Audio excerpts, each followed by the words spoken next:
হাজিরা দিতে এসে নিহত হলেন মামুন।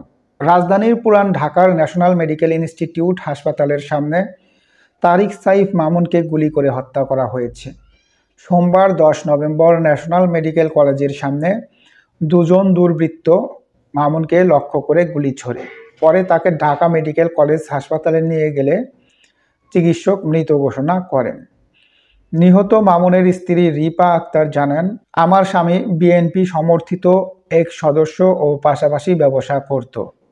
আজ তার কোর্টে হাজিরার দিন ছিল। আমরা জানতে পাই আমার স্বামী গুলিবিদ্ধ হয়ে হাসপাতালে আছেন। পরে ঢাকা মেডিকেল কলেজ হাসপাতালে এসে তাকে মৃত অবস্থায় দেখতে পাই। তিনি আরও জানান, আমাদের গ্রামের বাড়ি লক্ষ্মীপুর সদর জেলার মোবারকপুর কলোনি এলাকার এস.এম. ইকবাল হোসেনের সন্তান। বর্তমানে বাড্ডায় আফতারনগর এলাকায় বাসায় থাকতাম। আমার 2 কন্যা সন্তান রয়েছে। ঢাকা মেডিকেল কলেজ হাসপাতালের পুলিশ ক্যাম্পাসের ইনচার্জ পরিদর্শক মোহাম্মদ রফিকুল ইসলাম জানান, মরদেহ ময়নাতদন্তের জন্য মেডিকেল কলেজের জরুরি বিভাগের মর্গে রাখা হয়েছে। বিষয়টি অবগত করা হয়েছে। এ বিষয়ে কোতোয়ালি জোনের সহকারী কমিশনার বলেন, হাসপাতালের কাছে অজ্ঞাত ব্যক্তিরা একজনকে গুলি করে, এতে তিনি গুরুতর আহত হন। পরে তাকে দ্রুত ঢাকা ন্যাশনাল মেডিকেল কলেজ হাসপাতালে নেওয়া হয়।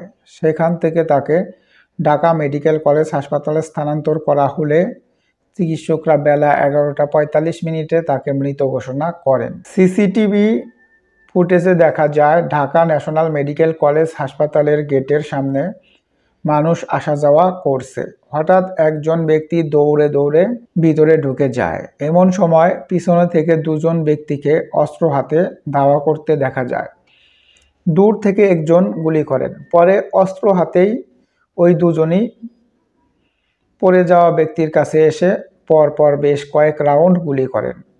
এরপর দ্রুত তারা স্থান ত্যাগ করেন। প্রত্যক্ষদর্শী এক নিরাপত্তা কর্মী বলেন, আমরা হাসপাতালের ভিতরের দিকে ছিলাম।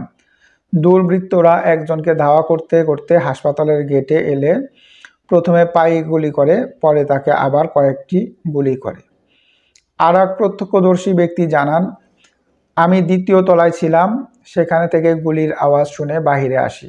তখন দেখি একজন পড়ে আছে, তার বুক থেকে ফিনকি দিয়ে রক্ত বের হচ্ছে।